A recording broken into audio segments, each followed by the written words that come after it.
Wah, waduh, waduh, mbahnya datang lagi. Aku harus mengeluarkan ajianku.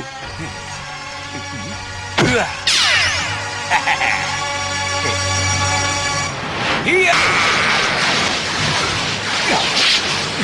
Mampus kamu. Panuati, awas!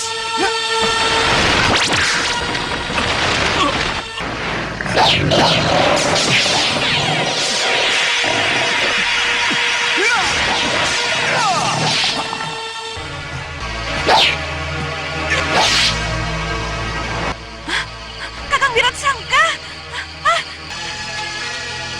Itu Kakang. Tubuh suamimu sudah hangus. Kepala suamimu tidak bisa disambung dengan tubuhnya.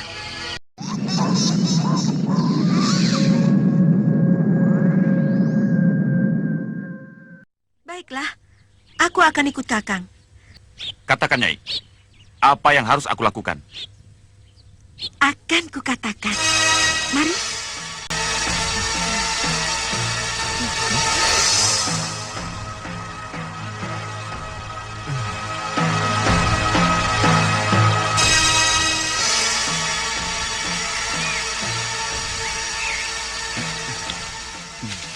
Blotong, kenapa kamu?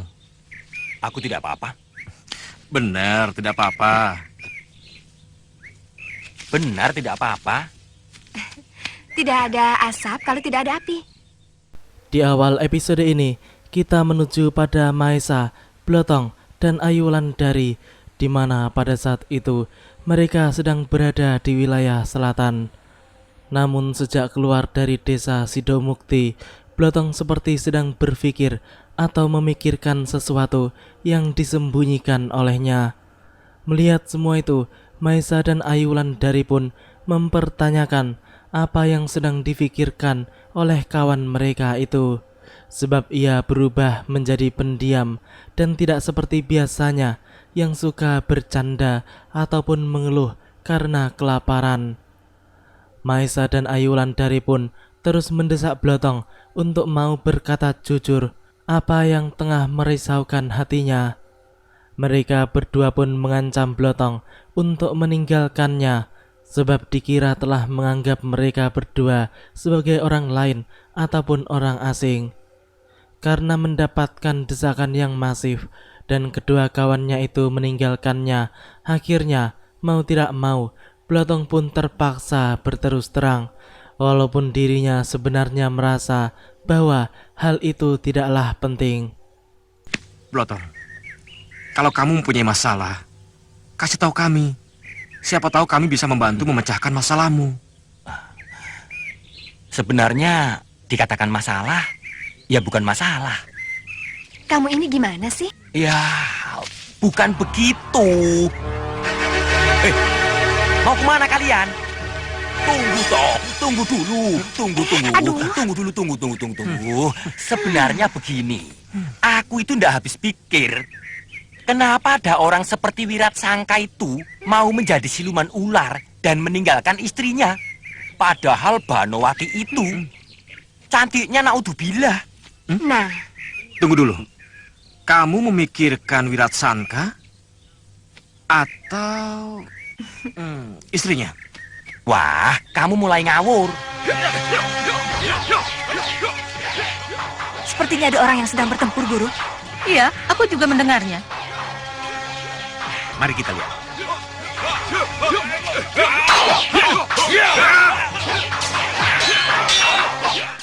Ketika itu, tampak pasukan berseragam prajurit Mataram yang sepertinya adalah prajurit-prajurit Kadipaten Rembang sedang bertempur melawan tentara kompeni. Entah apa yang terjadi atau ada permasalahan apa sehingga membuat dua pasukan itu sampai bertempur. Mereka tampak saling bunuh, namun sepertinya pasukan kompeni itulah yang mencari gara-gara terlebih dahulu, sebab mereka dipimpin oleh pendekar bayaran yang telah memenangkan adu tanding.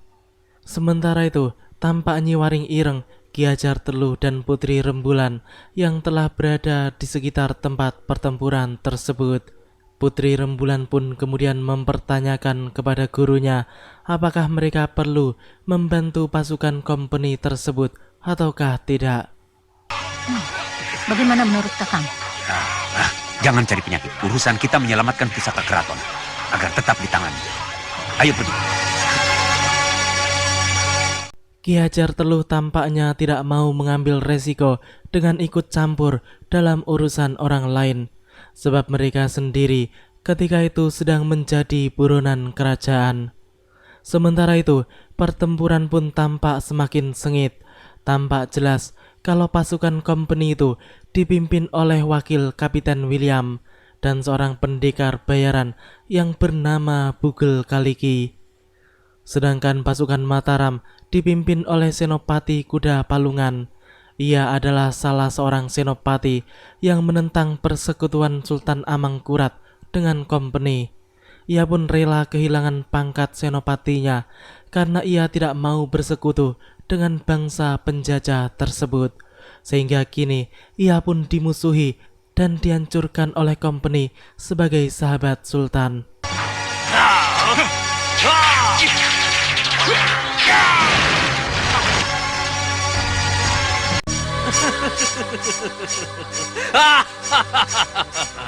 Kuda Palungan, kau meninggalkan jabatan senopati dan memilih hidup sebagai pemberontak.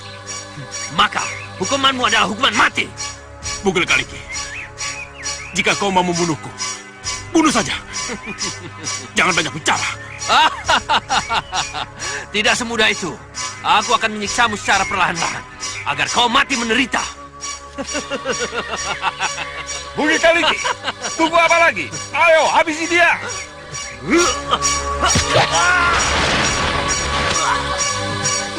Tunggu dulu, Blotong. Bugel Kaliki, kenapa kau menjatuhkan tangan jahat pada sembarang orang? Hei, siapa kau? Tunjukkan dirimu. Ya, mendadak muncullah pengemis tangan seribu yang menyelamatkan Senopati Kuda Palungan. Bugel Kaliki pun tampak sangat terkejut dan ia mempertanyakan siapa orang yang baru datang itu. Pengemis tangan seribu pun mengatakan bahwa ia sudah melupakan namanya, namun orang-orang memanggilnya dengan julukan pengemis tangan seribu. Bugel Kaliki pun tampak sangat terkejut mengetahui bahwa orang yang ada di hadapannya itu adalah seorang pendekar tersohor yang sulit dicari tandingannya.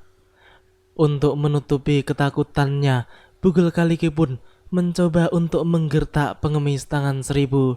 Ia mengatakan bahwa orang lain boleh takut, gentar dan lari terbirit-birit mendengar nama besar pengemis tangan seribu. Akan tetapi tidak untuk dirinya, dan ia akan membuktikan sendiri kehebatan pendekar yang katanya sangat sakti itu.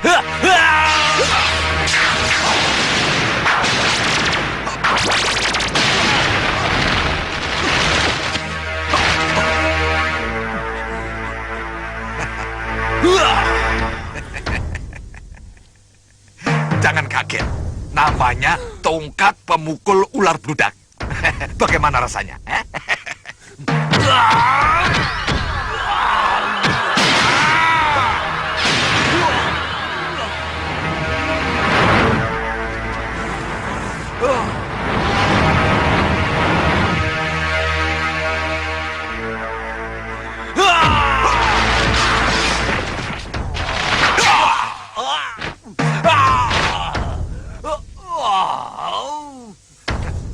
Memang kau tak bisa dibiarkan.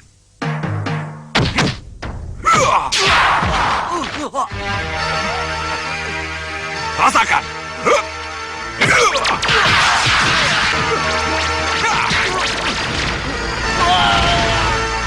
Bukan. Tempo hari aku kagum pada kehebatan Ki Bagaspati. Ternyata pengemis tua itu tidak kalah hebatnya dengan Ki Bagaspati. Aku benar-benar harus mawas diri. Kisanak, keluarlah. Tidak baik sembunyi terus. Heh, pengemis tua, kamu curang. Curang apa? Kamu memiliki kesaktian yang luar biasa, tapi kamu tidak mau mengajari aku. Pengemis tangan seribu pun mengatakan bahwa Wulandari telah menjadi murid Kyai Jamas, mana boleh dirinya sembarangan mengajari ilmu silat kepada gadis tersebut. Lagi pula, kalau Wulandari terlalu hebat, maka ia khawatir nantinya tidak akan ada lagi laki-laki yang mau menjadi suaminya.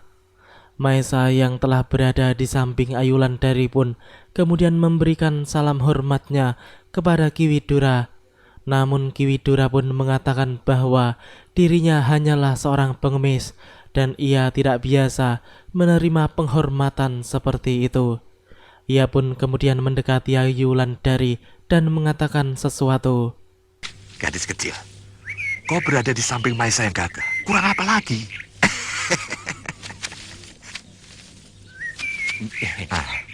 Anak muda, kau memiliki ilmu silat yang cukup tinggi. Jaga, jangan sampai kau tersesat. Terima kasih atas petunjuk paman. Nah, anak-anak, tolong rawat Senopati yang terluka itu. Aku masih ada urusan lain. Iya, Paman.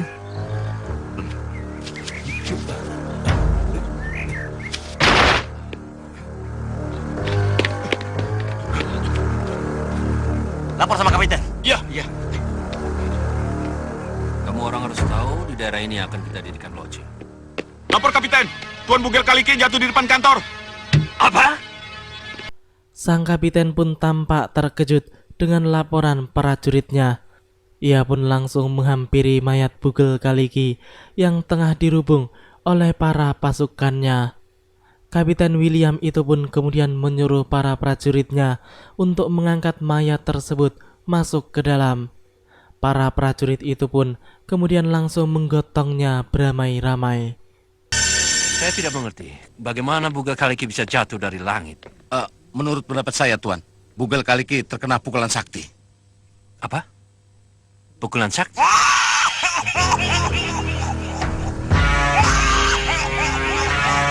Pasti mahal. Selamat siang, tuan-tuan. Selamat siang. Malampir hebat. Kamu orang bisa datang dan pergi seperti angin. Hebat. Silakan duduk. Silakan. Mak Lampir pun langsung duduk di sebelah pendekar yang telah menjadi sekutu company itu. Nenek setan tersebut pun kemudian menanyakan siapa nama orang itu. Pendekar setengah baya tersebut pun mengatakan bahwa namanya adalah Ki Sampar Angin dari Gunung Selamet. Si Lampir pun tertawa mendengarnya. Lalu Ki Sampar Angin pun mengatakan bahwa mustahil Mak Lampir tidak pernah mendengar nama besarnya. Nenek setan itu pun menimpali. Ia mengatakan bahwa mungkin nama Ki Sampar Angin berkumandang terlalu tinggi sehingga ia tidak pernah mendengarnya. Mendengar kata-kata Mak Lampir, Ki Sampar Angin pun tampak merasa tertampar, tersinggung, dan merasa direndahkan.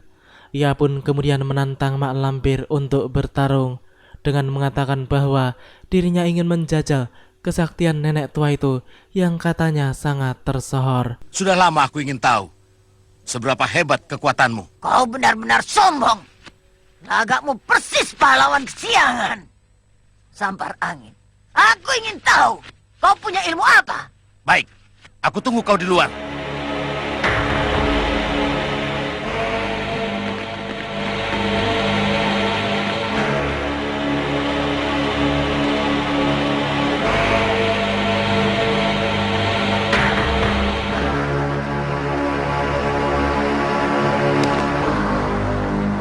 Ayo, serang aku.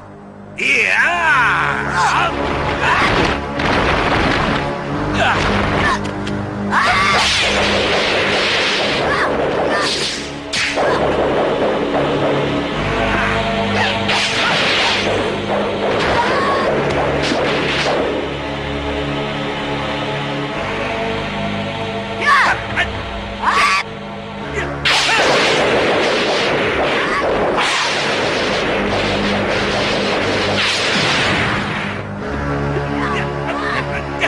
Bagaimana? Siapa kira-kira yang akan menang? Sulit dipastikan. Ki Sampar Angin memang hebat. Tapi Mak Lampir adalah satu tokoh sakti yang menggembarkan seluruh Mataram. Pertarungan Mak Lampir dan Ki Sampar Angin pun tampak semakin sengit. Mereka berdua sama-sama memiliki ilmu kanuragan yang cukup berimbang.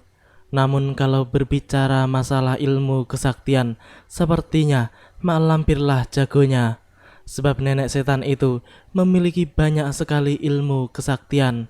Ilmu-ilmu pamungkas Ki Sampar Angin pun sulit untuk menembusnya. Kapiten William yang sedari tadi menyaksikan pertarungan tersebut tampak kagum dengan kesaktian dua tokoh sakti dunia persilatan tersebut. Kini keduanya pun berubah wujud, menjelma menjadi dua siluman yang saling menyerang satu sama lain. Para prajurit yang menonton pertarungan itu pun tampak menahan tawa karena mereka merasa lucu dengan penampilan dua orang yang bertarung itu. Sebab keduanya sangat berbeda dari wujud aslinya. Kini Mak Lampir pun tampak menguasai pertandingan dan ia pun memenangkan pertarungan tersebut dengan mengeluarkan ilmu kesaktiannya.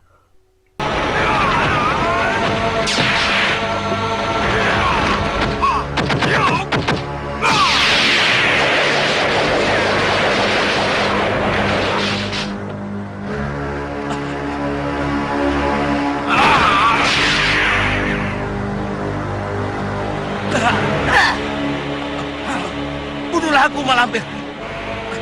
Bunuhlah. Tunggu Mak Lampir. Mak Lampir, saya mohon kamu orang membebaskan dia. Kenapa? Kita masih membutuhkan tenaganya dia, Mak Lampir. Hah?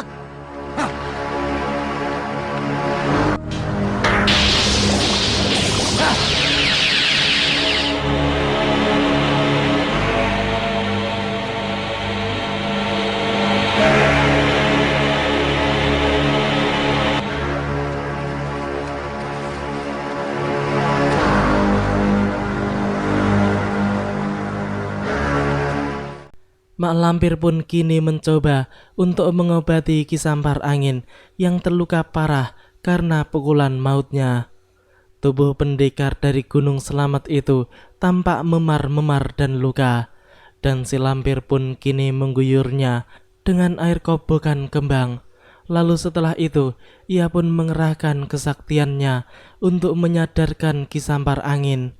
Semua yang ada di ruangan tersebut pun tampak tegang melihat lelaki itu meronta-ronta kesakitan. Namun tak lama kemudian ia mulai sadar dan membuka matanya.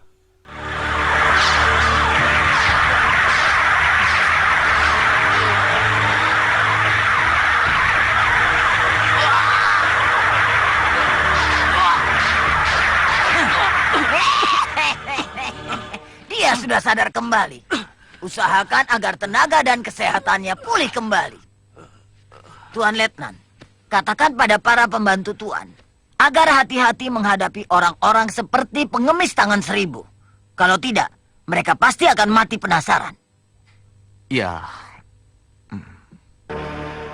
Kini kita menuju pada sebuah warung di mana pada saat itu tampak seorang wanita yang tak lain adalah samaran anak buah Nyi Blorong sedang memasuki dan memesan makanan. Di sana juga ada rombongan Nyi Waring Ireng yang sedang mengisi perut setelah berjalan jauh. Nyi Waring Ireng yang sedang makan itu pun tampak melayangkan matanya kepada wanita yang baru datang itu. Ia merasakan ada sesuatu yang mencurigakan. Guru Putri Rembulan itu pun kemudian mengajak muridnya dan Ki Hajar Teluh untuk segera menyingkir dari tempat tersebut, sebab ia merasakan ada sesuatu yang aneh.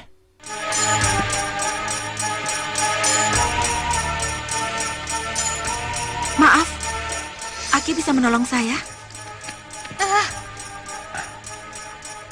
Ada apa? Aku takut. Ada seorang lelaki yang selalu mengejarku, Ki. Tolong aku, Kisanak. Tolong ya. Jangan takut. Mana orangnya? Biar ku bunuh. Penyakit mudanya kamu lagi. Aku tidak tahu di mana dia sekarang. Tapi dia selalu mengejarku, Ki. Ayo, Kang. Cepat kita pergi dari sini. Iya. kamu tenang saja dulu. Nanti kalau ketemu orangnya, akan kuhajar dia. Ayo, Terima Kang. kasih. Iya, iya.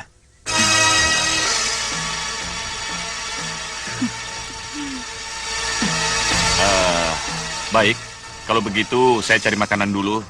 Kalian berdua tunggu di sini ya. Iya. Iya.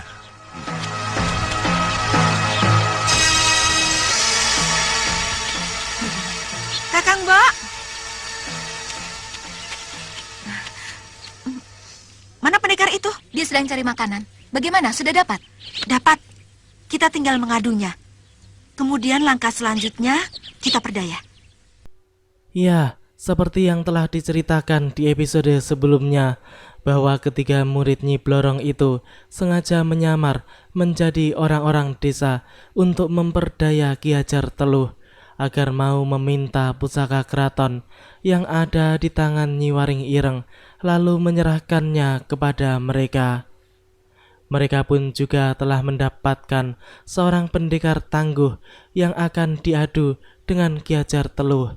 Selanjutnya, mereka pun segera melaksanakan rencananya, di mana wanita itu tampak sedang berlari-lari sembari meminta tolong. Ia seperti sedang dikejar-kejar oleh seseorang yang tak lain adalah pendekar yang telah mereka tipu dan telah dirasuki oleh salah seorang murid Nyi Blorong.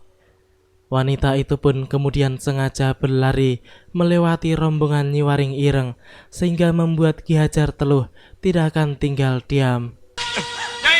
Itu gadis yang diorong tadi, Kakang. Betul. Nyai terus saja. Nanti aku menyusul, ya. Kakang! Kakang mau kemana? Menolong gadis tadi. Bagaimana, Guru? Lanjutkan perjalanan kita. Nanti dia juga menyusul.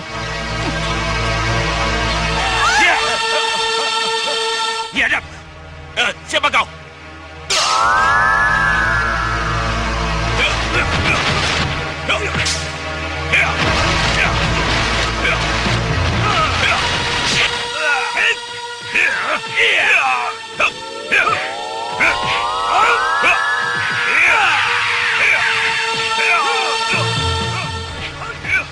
Berhasil, Kakang Bu? Ya, Ya, wanita itu tampak puas melihat usahanya berhasil dengan mulus. Kini pendekar yang bersama mereka itu pun sedang bertarung sengit melawan Ki Hajar Teluh. Sedangkan kedua lelaki itu telah berubah menjadi kewujud aslinya dan melihat pertarungan tersebut. Mereka kini tinggal menunggu saja pertarungan itu sampai berakhir, dan pastinya akan dimenangkan oleh Ki Hajar Teluh. Wanita-wanita itu pun sudah dapat memastikan kalau Ki Hajar Teluhlah yang akan keluar sebagai pemenang. Pertarungan dua pendekar itu tampak semakin sengit. Mereka sudah mengeluarkan jurus-jurus andalannya masing-masing.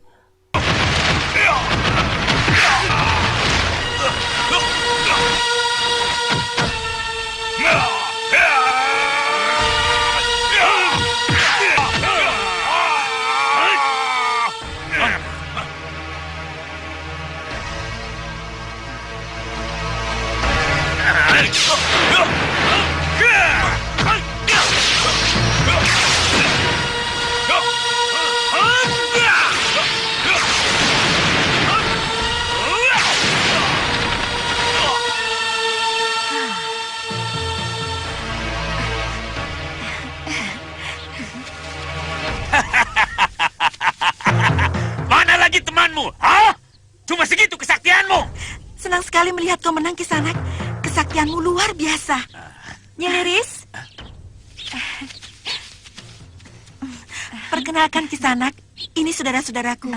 Terima kasih sudah membantu saudara kami, Kisanak. Sebagai balas budi, kami bertiga akan mengabdi kepada Kisanak. Kalian bertiga? Ketiga gadis itu pun mengatakan bahwa mereka bersedia menjadi istri Ki Hajar Teluh, namun dengan satu syarat, bahwa lelaki itu harus mau menikah dengan ratu mereka. Kakak seperguruan Nyi Waring Ireng itu pun tampak sangat senang karena ia diminta untuk menikah dengan seorang ratu. Ia pun masih tidak percaya dan sedikit bingung. Apa mungkin ada seorang ratu yang mau dengan orang jompo seperti dirinya? Nyi Tiris pun kemudian mengatakan bahwa ratu mereka sedang mencari jodoh orang yang sakti mandraguna seperti Ki Hajar Teluh itu. Orang tua itu pun tampak tertawa mendengar kata-kata Nyi Tiris. Ia pun langsung meminta agar dirinya segera dibawa menuju ke hadapan ratu mereka. Tanpa menunggu lama, ketiga wanita itu pun kemudian segera mengantarkan Ki Hajar Teluh untuk bertemu dengan ratu mereka, yaitu Nyi Blorong. Baik, ikuti kami.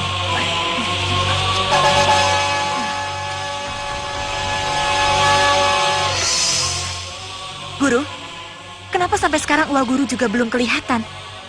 Nanti juga uang gurumu muncul. Apa perlu aku susul? Tidak usah. Ayo kita lanjutkan perjalanan. Perjalanan kita masih jauh. Baik, Guru. Ternyata Kakang Mahesa sudah memiliki tambatan hati. Aku tidak sangka kalau kekasihnya itu justru Raden Ayulan dari sahabatku. Selama ini mereka begitu pandai menyimpan rahasia hubungan mereka. Aku melihat sinar cinta di mata Wulandari begitu besar dan tulus. Aku tidak boleh mengelak di antara mereka. Tidak boleh. Aku harus ikhlas menerima kenyataan ini. Demikianlah alur cerita di episode kali ini. Nantikan kelanjutan kisahnya di episode yang akan datang. Terima kasih bagi teman-teman semua yang udah mau nonton. Jangan lupa like, comment, subscribe, dan share. Dan juga nyalain notifnya. Wassalamualaikum warahmatullahi wabarakatuh.